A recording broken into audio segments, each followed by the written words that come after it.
আউযুবিল্লাহি মিনাশ শাইতানির রাজিম বিসমিল্লাহির রহমানির রহিম। তোমরা তা গ্রহণ করো যা রাসূল সাল্লাল্লাহু আলাইহি সাল্লাম নিয়ে এসেছেন এবং তোমরা তা থেকে বিরত থাকো যা রাসূল সাল্লাল্লাহু আলাইহি সাল্লাম নিষেধ করেছেন। মহান আল্লাহ সূরা হাশরের ৭ নম্বর আয়াতে এই কথাটি বলছিলেন।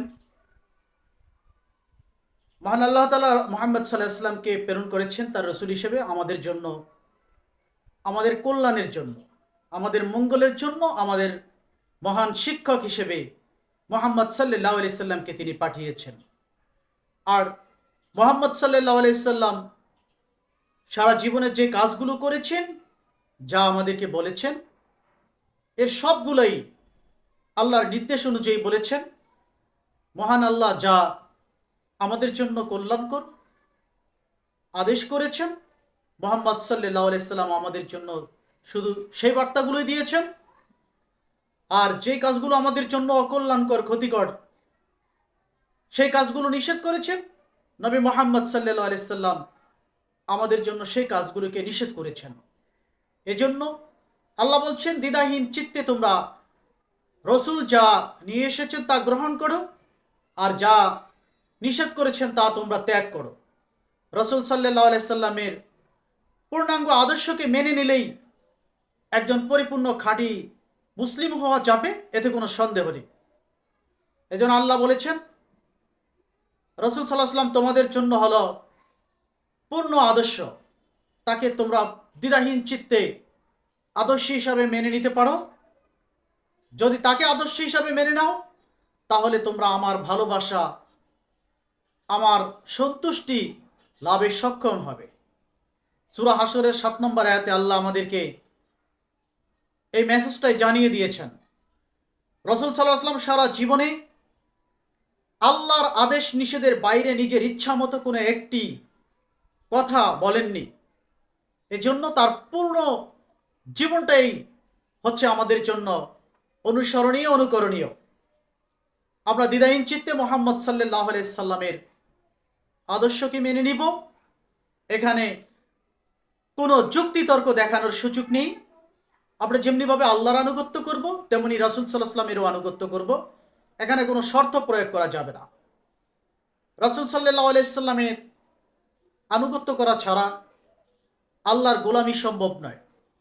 রাসূল সাল্লাল্লাহু আলাইহি সাল্লামের দেখানো পথে ইবাদত করা ছাড়া কোনো একটি ইবাদত আল্লাহর কাছে গ্রহণযোগ্য হবে না। কারণ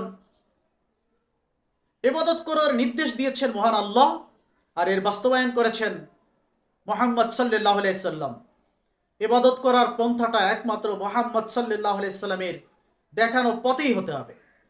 এর বাইরে অন্য কোনো পথে যদি কেউ ইবাদত করে, যেটা রাসূল করেনি, সম্মতি দেয়নি, দেখায়নি, সেটাই গ্রহণযোগ্য হবে না। গ্রহণযোগ্য হওয়ার জন্য দ্বিধাহীন চিত্তে রাসূল সাল্লাল্লাহু আলাইহি সাল্লামকে আদর্শ হিসাবে মেনে নিতে হবে। রাসূল সাল্লাল্লাহু আলাইহি সাল্লাম যা এনেছেন তা গ্রহণ করা এবং যা নিষেধ করেছেন তা থেকে বিরত থাকার নাম হচ্ছে একজন পূর্ণ মুসলিম, আত্মসমর্পণকারী মুসলিম। আমরা যদি একজন আত্মসমর্পণকারী পূর্ণ মুসলিম হয়ে আল্লাহর খাঁটি গোলাম হতে পারি, তাহলে তিনি আমাদের জন্য যেই বেহেশত রেখেছেন, বিশাল যেই বেহেশতের উচ্চতা হচ্ছে জমিন এবং আসমান, সেটা আমরা লাভ করতে পারব, আল্লাহর ভালোবাসা লাভ করতে পারব। রাসূল সাল্লাল্লাহু আলাইহি সাল্লাম পারিবারিক জীবনে যেই আদেশ নিষেধগুলো আমাদের জন্য রেখেছেন, ব্যক্তিগত জীবনে যে আদেশ নিষেধগুলো রেখেছেন, সামাজিক জীবনে যে আদেশ নিষেধগুলো রেখেছেন, সর্বোপরি রাষ্ট্রীয় জীবনে যে আদেশ নিষেধ, নিয়ম নীতি আমাদের জন্য তিনি রেখে গেছেন, এটা হচ্ছে চূড়ান্ত। রাষ্ট্র পরিচালনার ক্ষেত্রে দুনিয়ার কোনো মানুষের দেখানো নীতি আমাদের জানার এবং দেখার দরকার নেই। প্রাত্যহিক জ্ঞান লাভের জন্য আপনি জানতে পারেন, কিন্তু কোনোটাই মানা যাবে না, মানার প্রয়োজনও নেই। শুধু মুহাম্মদ সাল্লাল্লাহু আলাইহি সাল্লাম রাষ্ট্রনীতি যা দিয়েছেন তাই আমাদেরকে দ্বিধাহীন চিত্তে মেনে নিতে হবে। এর বাইরে যাওয়ার কোনো সুযোগ নাই। আপনি যদি ইনিল হুকম ইল্লা লিল্লাহ এই কথাটাকে মানেন, আর এটা বাস্তবায়ন করতে হলে মুহাম্মদ সাল্লাল্লাহু আলাইহি সাল্লামের দেখানো নীতিটাই আপনাকে ফলো করতে হবে। অন্য কোনো নিয়ম নীতি আপনাকে আল্লাহর সন্তুষ্টির ধারে কাছে নিয়ে যেতে পারবে না।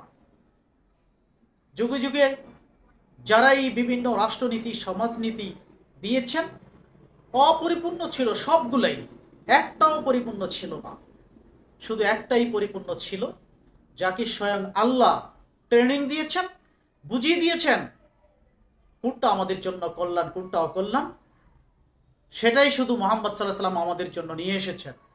আর আমরা সেটাকে দ্বিধাহীন চিত্তে মেনে নিতে হবে। আর মেনে নেওয়ার নামই হচ্ছে ঈমান, এবং খাঁটি মুসলিম হওয়ার জন্য এই দরজা ছাড়া আর কোনো দরজা খালি নেই।